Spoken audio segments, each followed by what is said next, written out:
Learners, welcome to psyche mind. So आज का हमारा जो टॉपिक है वो है मोटिवेशन एंड इमोशन, जो कि 11th क्लास के एनसीईआरटी 9th चैप्टर में दिया हुआ है। और वैसे भी ये आपके यूजीसी नेट के लिए भी हेल्पफुल है। जो भी आप साइकोलॉजी के कॉम्पिटिटिव एग्ज़ाम्स देंगे उनके लिए भी ये हेल्पफुल है। सो लेट्स स्टार्ट बिना किसी देरी के। फर्स्ट जो हमारा टॉपिक होगा वो है नेचर ऑफ मोटिवेशन। उसके टाइप्स करेंगे हम। कुछ थ्योरीज़ हैं, जैसे मैस्लो की नीड हायरार्की थ्योरी है, नेचर ऑफ इमोशन है, फिजियोलॉजिकल बेसिस ऑफ इमोशन है, cognitive basis, cultural basis, expressions of emotion, और मैनेजिंग नेगेटिव इमोशंस जिसमें पोस्ट ट्रॉमेटिक स्ट्रेस डिसऑर्डर है, और management of examination anxiety, enhancing positive emotion. So first है nature of emotion, जो कि the concept of motivation focuses on explaining what moves behaviour. ये term जो है मोटिवेशन का वो लैटिन वर्ड मूवियर से रेफर किया गया है, जिसका मतलब है to movement of the activity.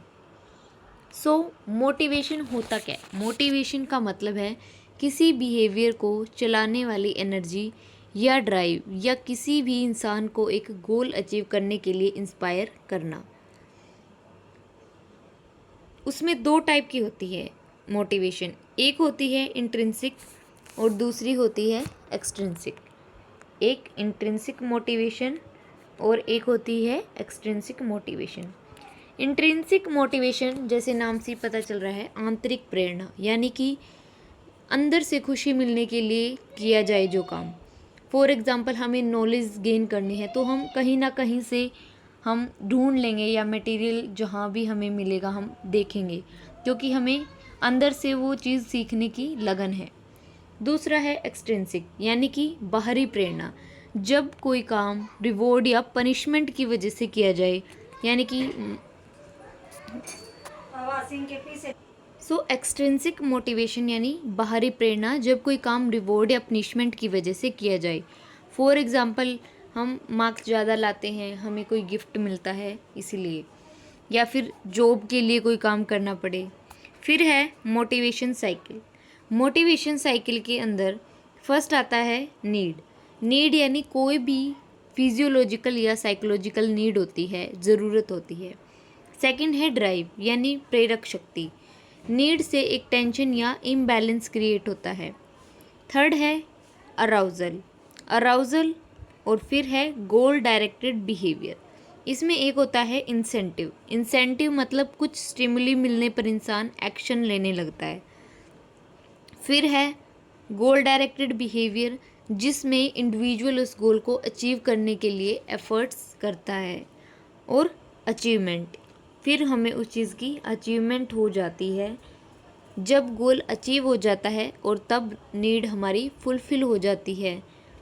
Reduction of arousal, यानी कि पहले हमें किसी चीज़ की ज़रूरत महसूस हुई, उसके लिए हमने टेंशन ली, फिर हमें वो काम करने के लिए अराउजल यानी उत्तेजित हुए हम, फिर उसके लिए हमने काम करना शुरू किया, एफर्ट्स लगाने शुरू किए, हमें वो अचीव हो गया, और हमारा जो उत्तेजना थी वो कम हो गई, reduction of arousal.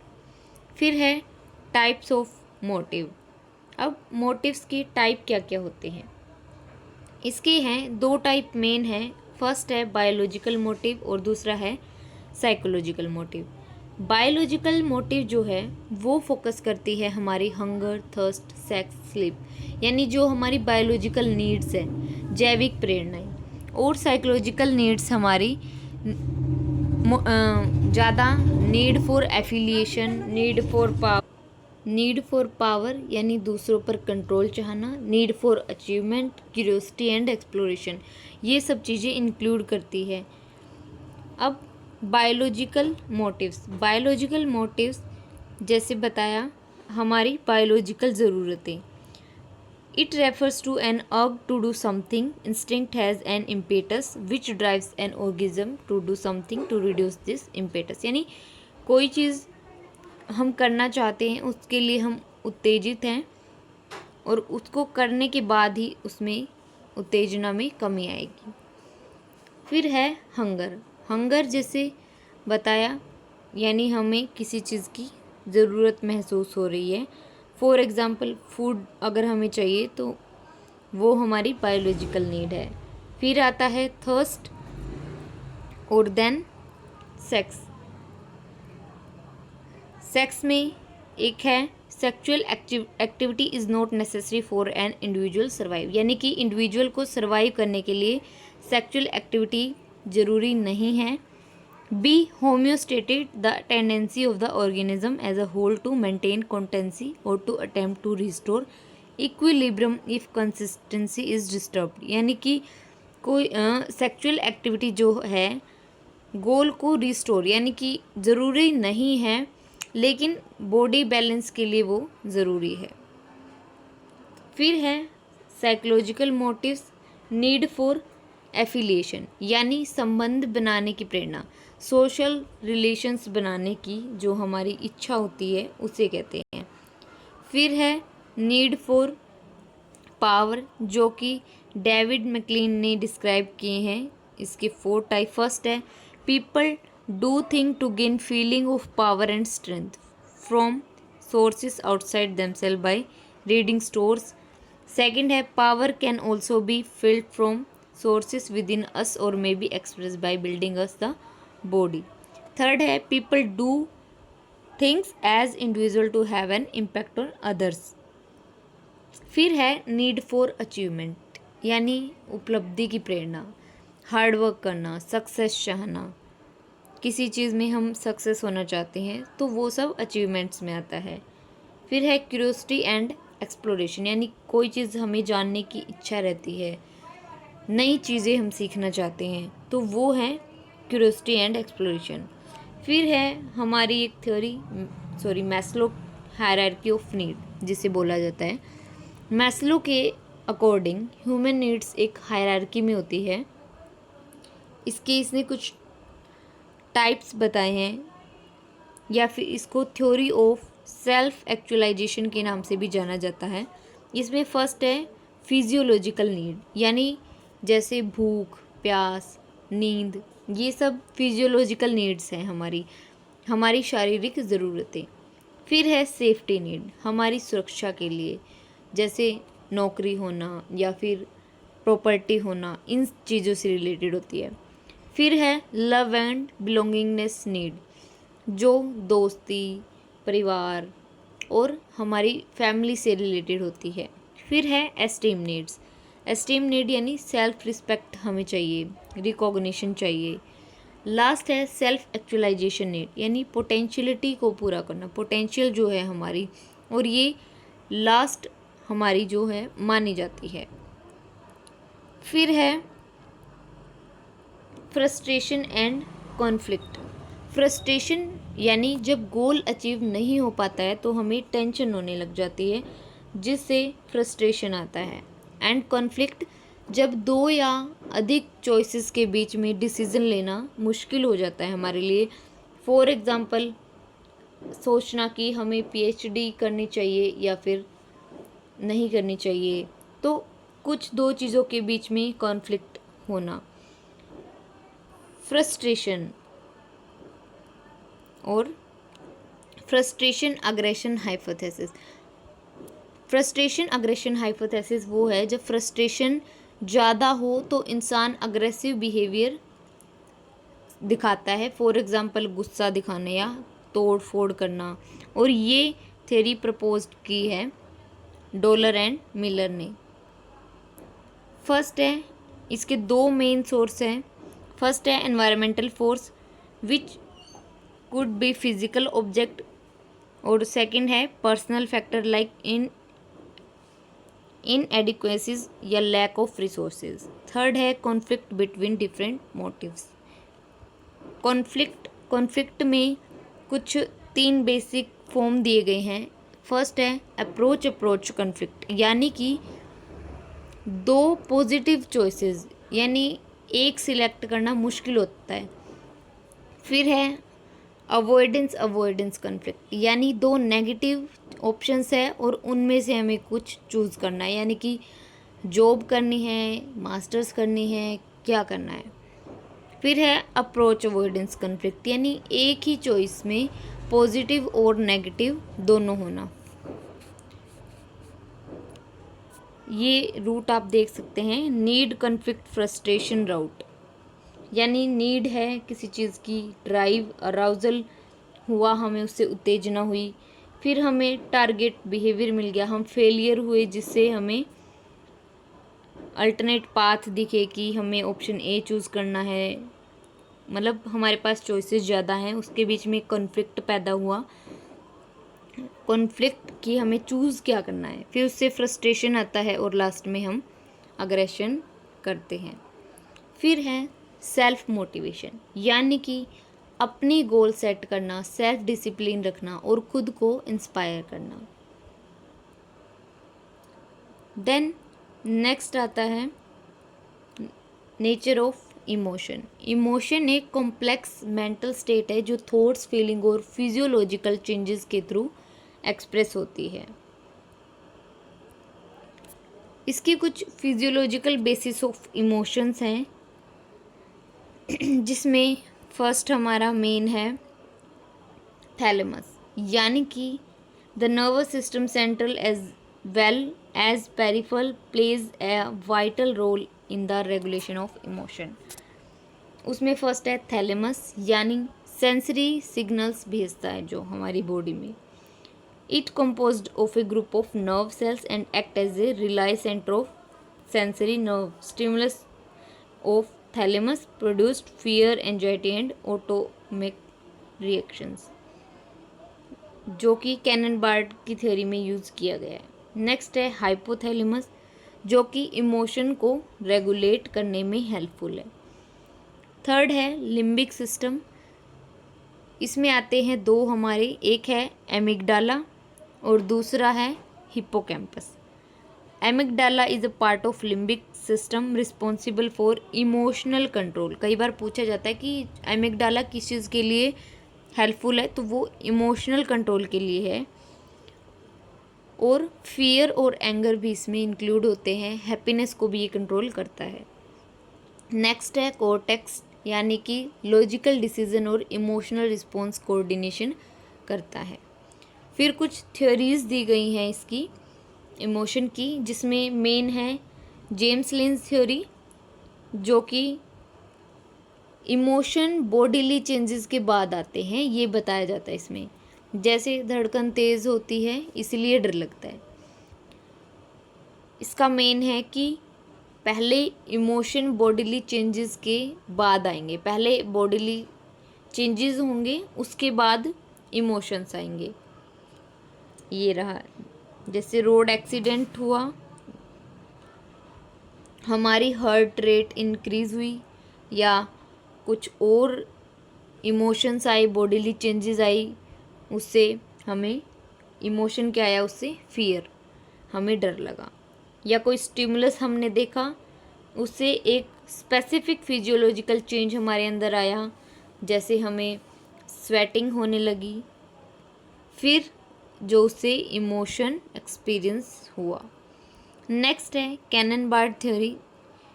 Cannon and Bard की थ्योरी है, जिसमें होता है कि पहले हम कोई स्टिमुलस देखते हैं, फिर हमारा जो थैलेमस है उसके दो पार्ट, यानी सिंपैथेटिक नर्वस सिस्टम और सेरिब्रल कॉर्टेक्स, ये दोनों सिमल्टेनियसली वर्क करते हैं, वर्क करते हैं। देन उससे फिजियोलॉजिकल चेंजेस होते हैं और हम इमोशन को एक्सपीरियंस करते हैं। इमोशन और बॉडीली रिस्पॉन्सेस एक साथ होते हैं, यानी डर और धड़कन साथ साथ होते हैं। पहले वाले में था कि पहले बॉडीली चेंजेस आएंगे उसके बाद हमें डर लगेगा, यानी। फिर है सेक्चर सिंगर की एक थ्योरी होती है, इसमें नहीं दी गई है लेकिन बताती हूँ। सेक्चर सिंगर की थ्योरी कॉग्निटिव थ्योरी है, जो इमोशन का मीनिंग ये रही, cognitive basis of emotion. Schachter and Singer की थ्योरी है टू फैक्टर थ्योरी इसे कहा जाता है, जिसमें इमोशन का मीनिंग हम अपने एक्सपीरियंस और सिचुएशन के बेसिस पर समझते हैं। फिर है एक लाई डिटेक्शन। पहले ये देखते हैं सेक्शन सिंगर, यानी कोई स्टिमुलस परसीव किया हमने, एक्सटर्नल स्टिमुलस था, उससे फिजियोलॉजिकल अराउजल हुआ और कोग्निटिव लेबलिंग हुई। ये दोनों साथ में होते हैं और फिर उसके बाद इमोशन आता है। इसमें मेन है कोग्निटिव लेबलिंग, उन दोनों में कोग्निटिव लेबलिंग नहीं था। फिर है लाई डिटेक्शन। लाई डिटेक्शन यानी पॉलीग्राफ टेस्ट में हार्ट रेट, ब्लड प्रेशर या रेस्पिरेशन और स्वेटिंग रिकॉर्ड किया जाता है। लाई डिटेक्शन जैसे नाम से पता चल रहा है, झूठ पकड़ना, ये रहा पॉलीग्राफी। फिर है कल्चरल बेसिस ऑफ इमोशन, यानी एक कल्चर में इमोशंस एक्सप्रेस करने के तरीके दूसरे कल्चर से अलग हो सकते हैं। जैसे हमारे यहाँ अगर थम अप का मतलब है कि ओके, तो दूसरे कल्चर में उसका मतलब कुछ और हो सकता है। कल्चरल लेबलिंग ऑफ इमोशन, यानी डिफरेंट कल्चर अलग तरह से इमोशन डिफाइन करते हैं। जैसे ये है फियर, एंगर, हैप्पी अगर हम थोड़ा स्माइल कर रहे हैं, सैड थोड़ी सी आंखें और आईब्रो थोड़ा सा नीचे झुके हुए। तो कुछ बेसिक इमोशंस दिए गए हैं, जैसे Joy, fear, anger, disgust, sadness and surprise. कुछ ये बॉडी बेसिक इमोशंस है। कल्चरल एंड इमोशनल लेबलिंग ये है, जैसे डिफरेंट कल्चर अलग अलग तरह से इमोशन डिफाइन करते हैं। जैसे मैंने बताया कि थम अप में हमारा मतलब ओके होता है, लेकिन दूसरी जगह उसका मतलब कुछ और भी हो सकता है। कुछ और जैपनीज़ में अलग होगा और कुछ में अलग। नेक्स्ट है मैनेजिंग नेगेटिव इमोशंस, जिसमें मतलब मैनेज करते हैं हम हमारे नेगेटिव इमोशंस को, जिसमें फर्स्ट आता है एंजाइटी। यानी अगर हमें एंजाइटी है तो हम डीप ब्रेथिंग लेंगे या फिर मेडिटेशन करने की कोशिश करेंगे। नेक्स्ट है एनहांस सेल्फ अवेयरनेस। ये कुछ यूज़फुल टिप्स हैं achieving the desired balance of emotion. यानी self awareness, be aware of your own emotions and feelings, try to gain insight into the how and why of your feelings. यानी हमें जानने की कोशिश करने कि क्यों और कैसे हम अपनी फीलिंग्स को इमोशन कर रहे हैं। फिर है appraise the situation objectively. Next है do some self monitoring. Self monitoring हमें करनी चाहिए। फिर है post traumatic stress disorder. Post traumatic stress disorder where the person tend to re-experience the event through flashbacks and get overwhelming through about the event even after a substantial period of time. Next है engage in self modeling. Engage in self modeling, be the ideal four of your past performance and use them as an inspiration. यानी हम अपनी ही self modelling से engage होते हैं। Perceptual reorganisation and cognitive restructuring, be creative, develop and nurture good relationships, have empathy, दूसरों की भी फीलिंग्स हमें समझनी चाहिए। Participate in community survey, community services जो होती हैं उनमें भी हमें पार्टिसिपेट करना चाहिए। नेक्स्ट है मैनेजमेंट ऑफ एग्जामिनेशन एंजाइटी, जिसमें फर्स्ट है प्रिपेयर वेल, यानी अच्छी तरह से प्रिपेयर होना। फॉर एग्जांपल सिलेबस कंप्लीट करना। हैव अ रिहर्सल, यानी एग्ज़ाम पैटर्न समझना या उस चीज़ की हमें रिहर्सल करना। फिर है इनोकुलेशन। फिर है positive thinking. Inoculation your against stress, यानी कि एक एग्जाम्पल के थ्रू समझते हैं। हमें पता है हमारा यूजीसी नेट होगा एग्ज़ाम, उसके लिए हम प्रिपेयर कर रहे हैं। उसकी मॉक टेस्ट की हम रिहर्सल करते हैं ताकि हमें एंजाइटी ना हो। पॉजिटिव थिंक, हम सोचते हैं कि सब अच्छा होगा, एग्ज़ाम अच्छा होगा।